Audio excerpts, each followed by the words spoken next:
morning. Hi, everyone. Welcome. I think this is, it's a pleasure to be here today in Athens, and it's also a great pleasure to host this session on this fleet renewal landscape, ships and fuels of today's and tomorrow. So a really big topic and a lot of interlinking considerations also with the panel before us, but I think very much a theme that's going to come across the whole day. So over the past decade, the maritime industry has made significant strides in its decarbonization journey.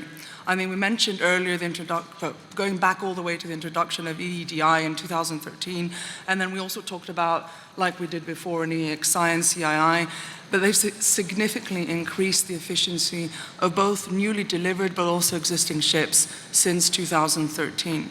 And the recently revised IMO greenhouse gas strategy has now set revised targets to further increase that efficiency and move the industry to net zero emissions by or close to 2050, as we all know.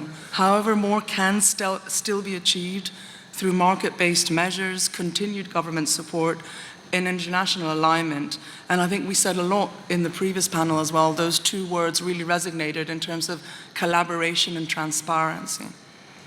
And to ensure that commercial viable, but also at a global level playing field for the industry and for future fuel producers, enable them to make immediate and also medium to long-term investments.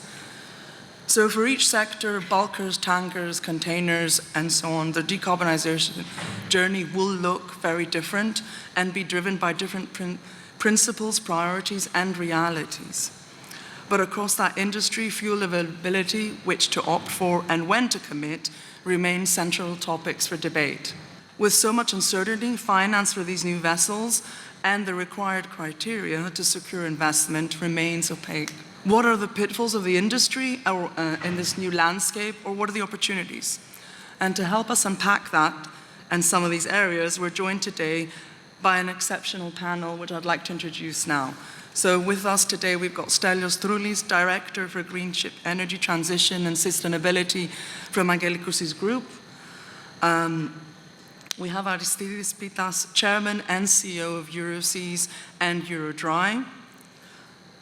Thomas Lister, Chief Commercial Officer and Head of ESG Global Ship Lease, and Constantinos Capetanakis, Bunker Director at Starbuck. So welcome and thank you very much. Before we go into introducing ourselves, I'll start by asking Constantinos and you as well, Aristides, when you answer the question, if you can please introduce yourselves as well. Looking at the order book, it seems that the dry bulk sector is waiting and watching before committing to those future orders. Why is this? When are we likely to see a peak, and what will be the ultimate trigger? Aristides, please. Good morning, everybody. At least for me, it's early morning, but anyway. Dry bulk, yes, is an area where we have not seen a lot of ordering up to now. I think it's gradually picking up, but why is that? I think, Elina, you said it all in your introduction, really. People don't know what type of ship to build. They don't know what the ship of the future will be. And when you place an order, you usually expect to build a ship that will last 20, 25 years. It used to be 25 years. I think now you can hope for maximum 20 years and maybe even 15. But still, it's a long period of time, and so many things will change in shipping during this next 15 years. So it's a very difficult decision to make. And most owners, people that order ships, will be reluctant and are reluctant to place an order for a ship that they don't know if it will be the optimum ship, but they don't know how they will be able to employ it. For that reason, I think we see nothing really substantial being ordered today. We see ships lately being built with dual capacity to be able to burn normal fuel, but also methanol or some ammonia and all that stuff. This is a bet that not too many people want to take. since it's not covered by a charter. So I think this will continue for some time. Good morning from my side. Thank you very much for the invitation. I believe the main reason is the vast canvas of uncertainties which still exist. We received a glimpse of this through Dr. Rahim's earlier presentation. There are far too many uncertainties in the global scheme of things. First of all, by way of regulations, enforcement of regulations, and all the aspects carrying the alternative fuels from inception, production, up to the tank of the vessel. An owner wants to proceed to an investment and do as much as possible to de-risk it. Now, we're not there yet. I believe that as far as owners are concerned, as the first panel very clearly demonstrated, they have done all they can and much more. But this very hazy regulation environment, this lack of enforcement, has created vast uncertainties which, understandably so, make owners hesitant to proceed, and especially on dry bulk, because it's very easy to get it wrong.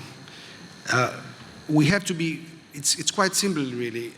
Alternative fuels and new technologies need to be technically feasible, they need to be environmentally sound, they need to be truly sustainable, they need to be really transportable, they need to be inexpensive, and you need to have a very clear cut of line in terms of LCA, the life cycle analysis.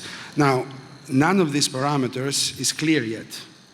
So we are more or less on a betting stage right now. One time you think that technological advances are such that make an investment of X fuel, I don't want to name specific fuels at this stage, as advantageous. At another point you hear something else which negates your initial impression.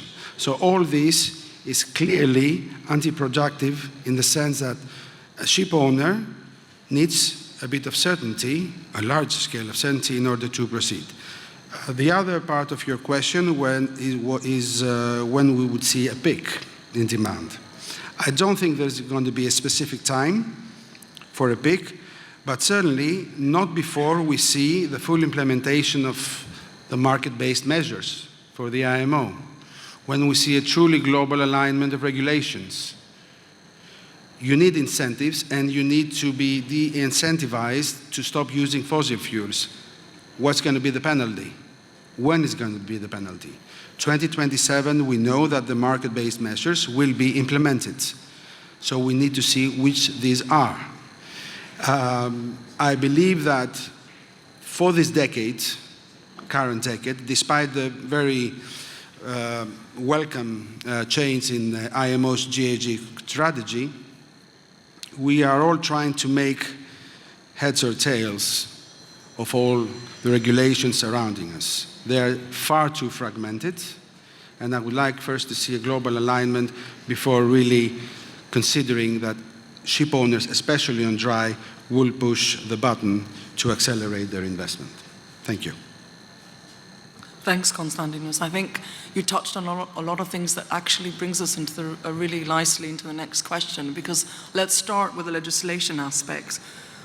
So I'd like to ask Stelios, please, if you can answer this. What would you expect from legislators and policymakers to do in order to assist ship owners navigate through the next decade?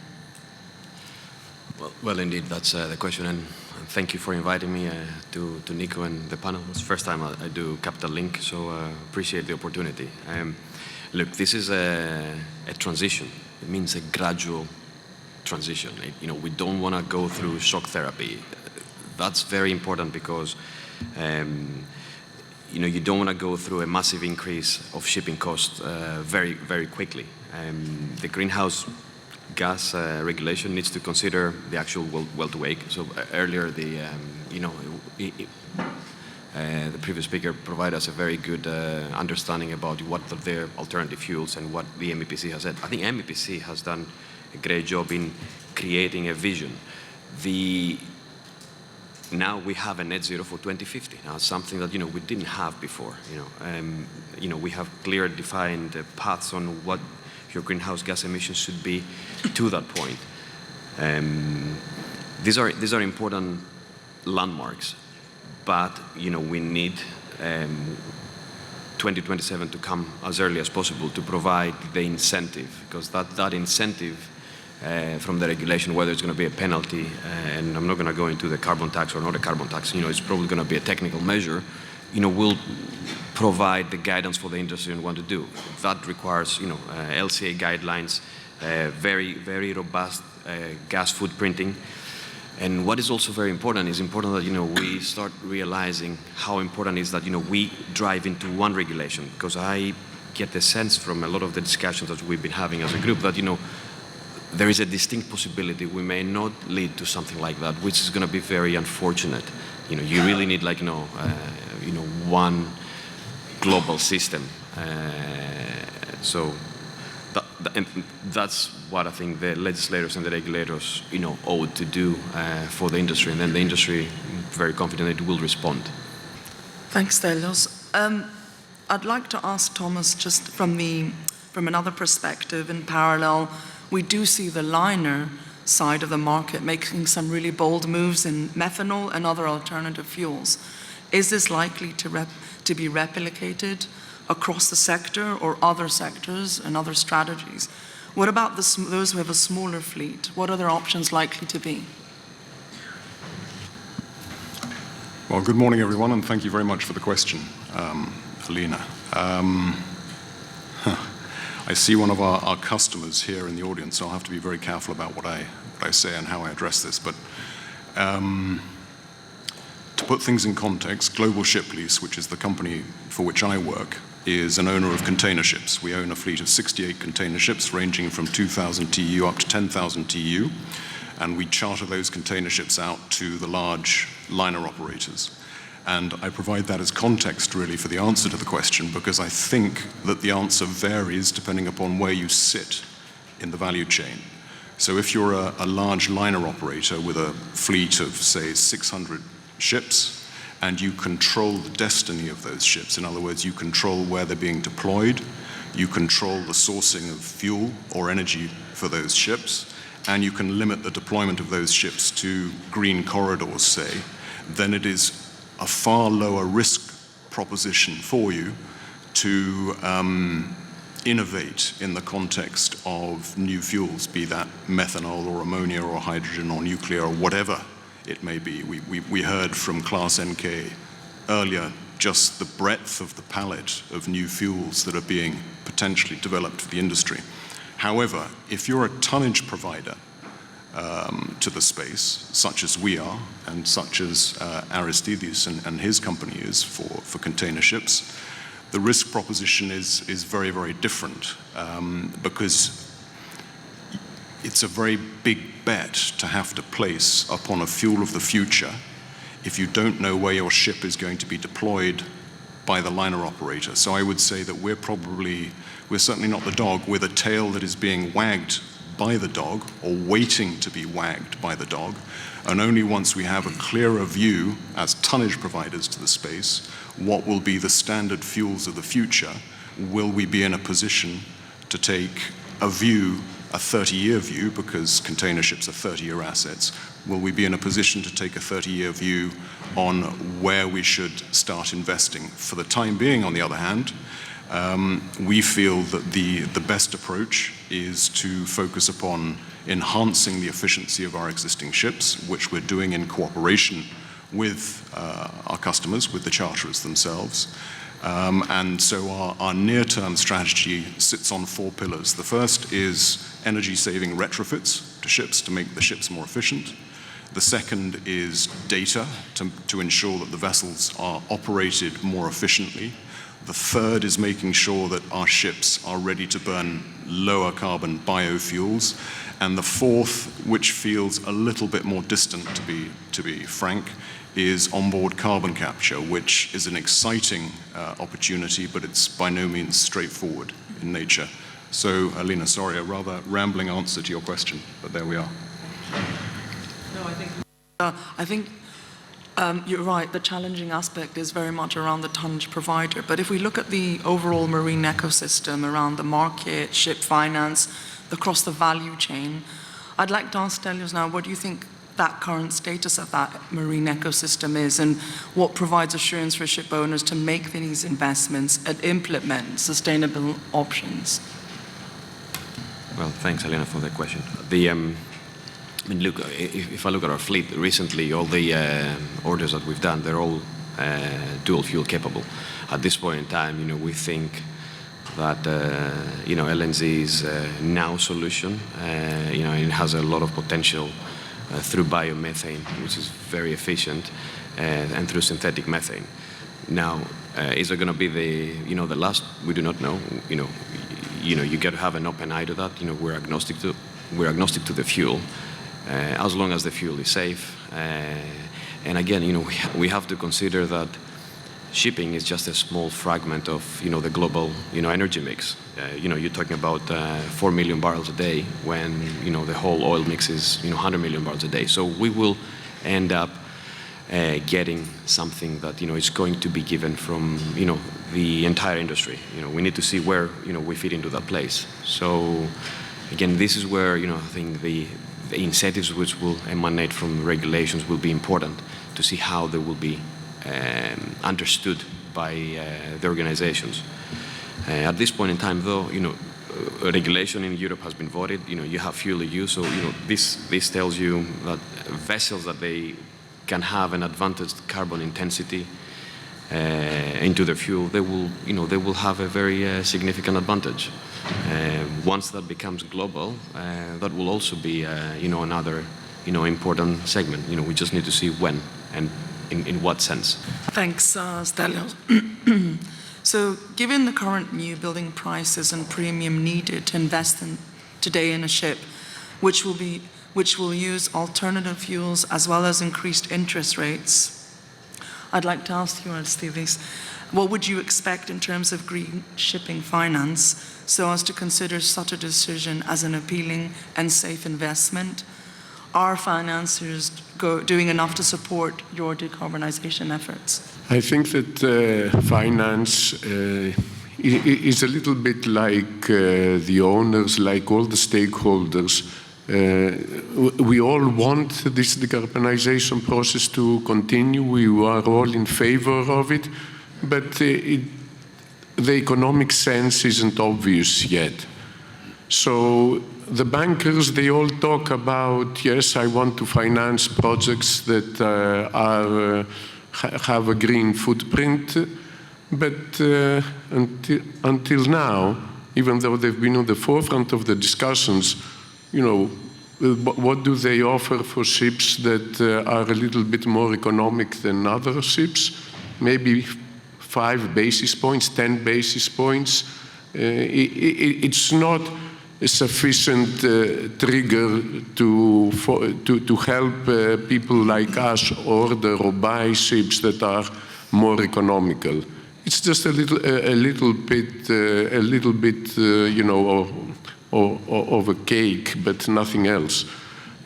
So they too have to see a project that makes sense. So if I need to order a ship today that costs $10 million more because it has the capacity to burn methanol or hydrogen or ammonia or whatever, and I go to a bank to ask for financing, they will not provide it. For sure. They will say, I can't see that the project works, or they will provide a de minimis percentage of financing just to be in the deal.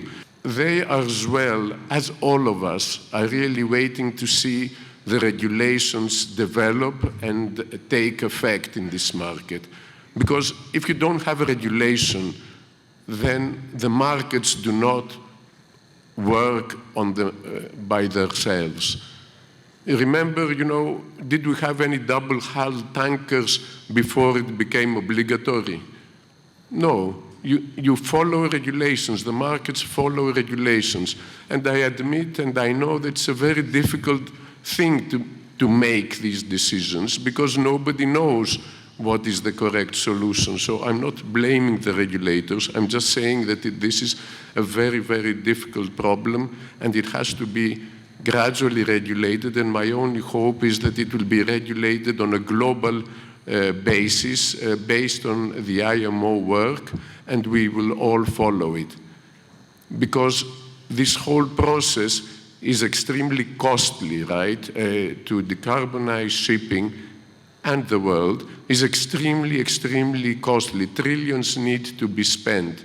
They will not be spent unless there is regulation. Small steps are taken, and they will continue to be taken until we have a more clear picture of where the world is going. Thanks, Aristides. Indeed, it is, the commercial challenge is very real. Thomas, can I ask, what about for lessors and your own financial backing? Is the story the same as we've just heard from Aristides? Yes, I think it probably is, although I would re-emphasize that we are not focused upon a new building program at the moment. So we're not having the types of discussion that Aristides was just outlining with our financiers. I mean, as I hope I made clear earlier, we just don't think there's enough clarity yet as to which will become the fuels of the future for us to start placing chips upon the table. So I would say what we do have to present to our financiers for when refinancing existing ships is a clear, credible, and practical decarbonization strategy, and an ongoing sort of evidencing of the fact that we're putting that strategy into practice. So it's not just words, it's actually moving forward and being invested upon. And then I think as far as next generation ships are concerned, I would presume that financiers would be looking at things the same way as us. In other words, they would look to see that there's far more clarity on the residual value risk of a ship that has been built today when it comes off the initial charter in due course. And so I think it's also a must to have very clear employment prospects and contracted cash flows on that ships to bring you down to a residual. So it's, I think, finding the right balance between where our customers, the liner operators, are willing to commit long-term in order to allow us to manage the residual value risk. And once that's in place, I suspect the financiers would also be able to get themselves comfortable with financing such a transaction. But as I say, for us, this is more theoretical than real at the moment. Okay, I'd like Aristides to go back to you because we've talked about regulation a lot and the potential of that regulation fragmenting regionally, let's say, the market. That's certainly going to cause challenges. It's something that's, to the extent that it's not today. But do you see any commercial opportunities as well? Well, yes. A comment on the fragmentation and the comment on the EU ETS, that is a regional legislation that's happening. What is the real effect of it if it's enforced correctly? Because there are many doubts if it will be able to be enforced to the worldwide shipping industry and to companies based outside Europe. But assuming that it is enforced correctly, it is a regulation which doesn't give a specific advantage to any nation. And as we know, shipping is a global industry, so I look at it as one industry. But what is the effect it has? It makes it much more costly to transport goods into Europe because essentially somebody has to pay, and we all know that at the end of the day it's the customer. Maybe some intermediary pays during the initial stages, but at the end of the day the customer ends up paying it.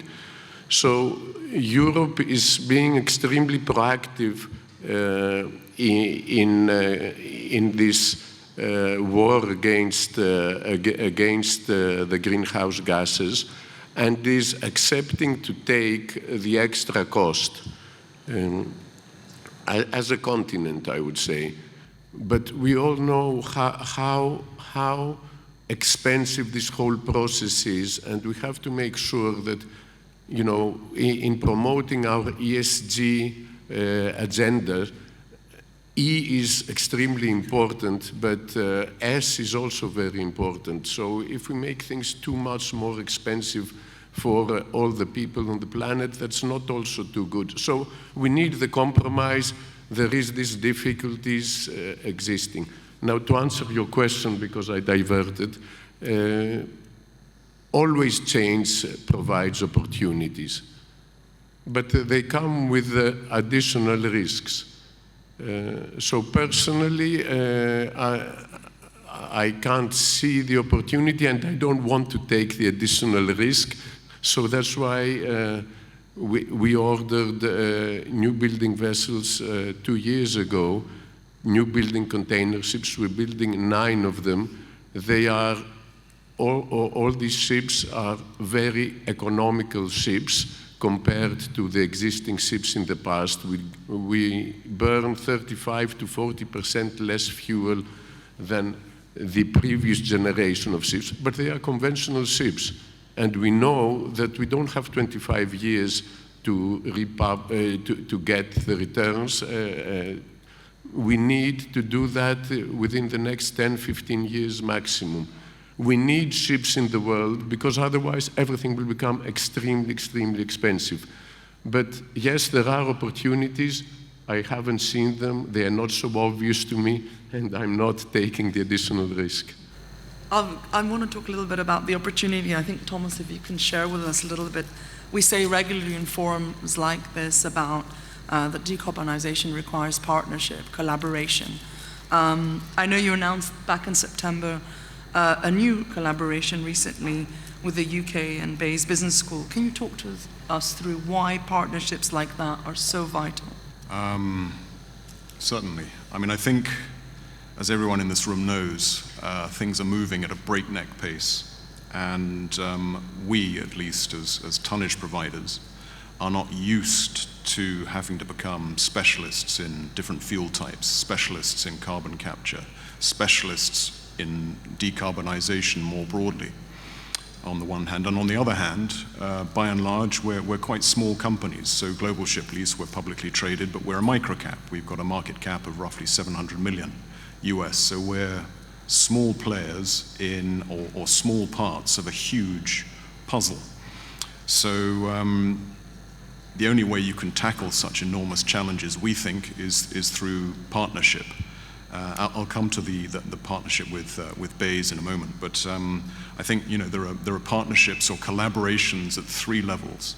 The first is the sort of operational and commercial collaboration that we've talked about actually not on this panel so much, but more on previous panels I've heard it, where owners and charterers have to collaborate far more actively than perhaps in the past in order to make ships run more efficiently, burn less fuel, decarbonize the collective footprint. There's strategic collaboration by way of fora such as the Getting to Zero Coalition, which tries to bring together experts from across the energy and supply chain to find ways collaboratively to decarbonize. And then there are the R&D, let's call it, and thought leadership.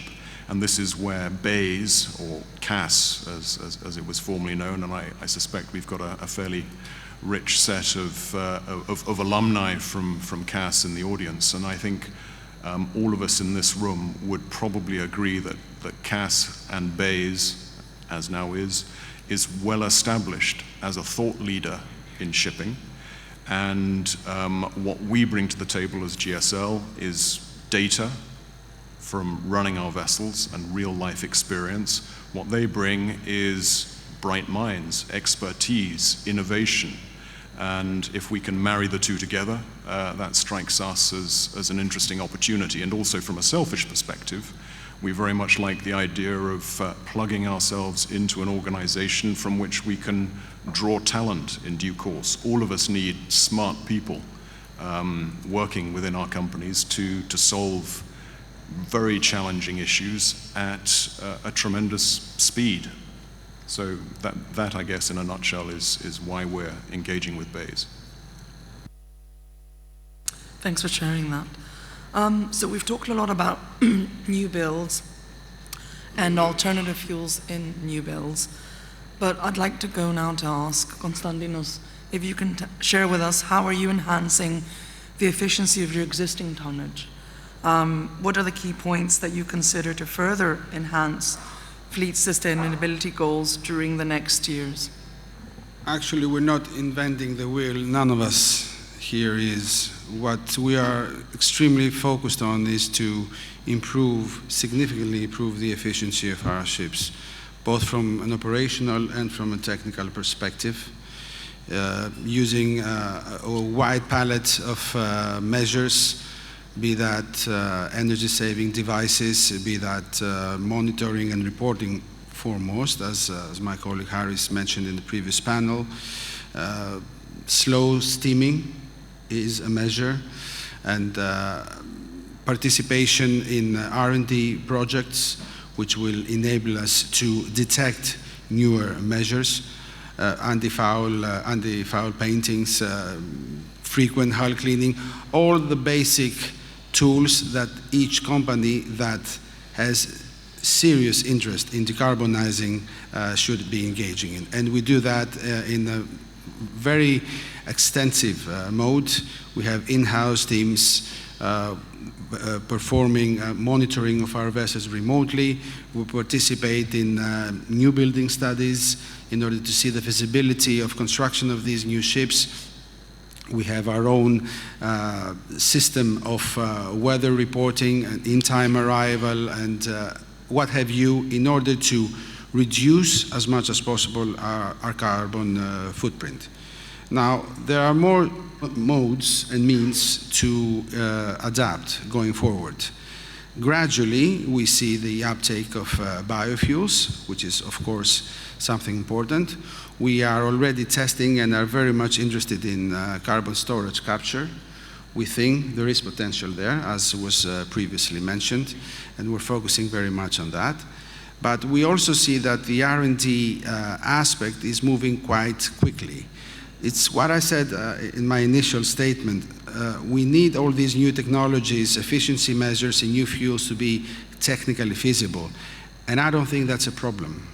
If there is will, there is a way in order to overcome the technical obstacles. The problem lies elsewhere. The problem lies with what Aristides mentioned, the outrageous cost of new fuels and the technologies, and the outrageous shortage of production. I mean, there's quite a big elephant in the room, which is very low production of clean, green fuels. There's just not enough. So if we're talking about mezzanine measures, sure, there are many, but if we're really talking about getting to zero, it's very pleasant, as I said, that GHG strategy has changed by the IMO, then we need more production.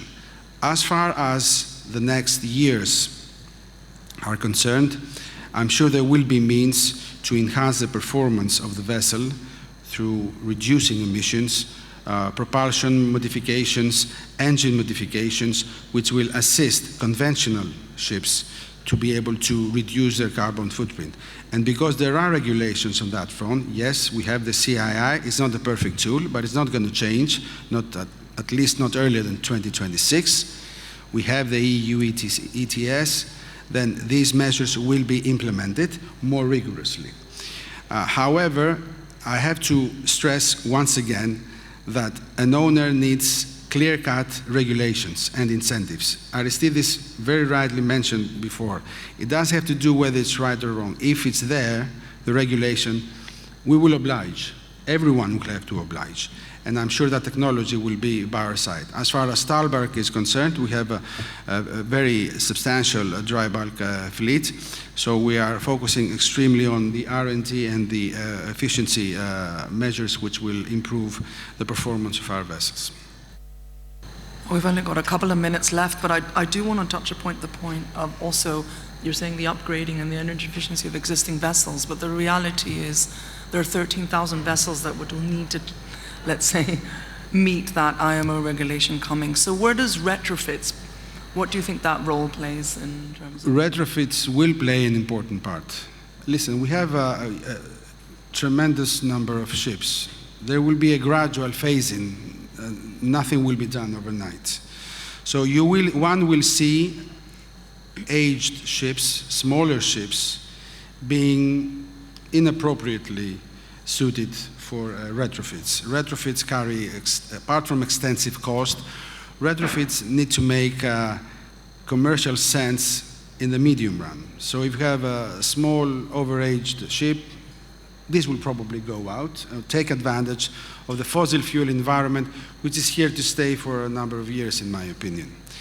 However, newer ships, newer conventional ships, eco ships, which can be good candidates for retrofits, mainly by way of propulsion, maybe by way of installing some engine equipment which will assist again, the efficiency measures, yes, but the new fuels, I find it quite difficult, not only because of the space limitations that exist, but also due to the safety concerns that certain new fuels carry with them. So I don't know what the percentage will be on the retrofits. It's going to be as small as each individual alternative fuel. Taken all together, they will increase the potentiality of green vessels. But in isolation, I think it carries challenges. It definitely has it has a big role to play, but it definitely has its challenges on two angles of it, the capacity and capability of the yards, right? So that's also another challenge that we will see. But I think that's all we've got for this session today. I think the future is still uncertain. It's certainly evident from the conversation that each sector has started to map out a plan and to ensure that continuation towards that journey of a compliant fleet that will meet the market demand and expectations. I'd like to thank, first of all, Capital Link for giving us the time today to discuss this, the future fuels and their likely impact on the global fleet. But thank you also to our panel of speakers. So thank you, Constantinos, thank you, Tom. Thank you, Aristides. Thank you, Stelios, for a wonderful panel, excellent contributions. And thank you all for the audience today for listening.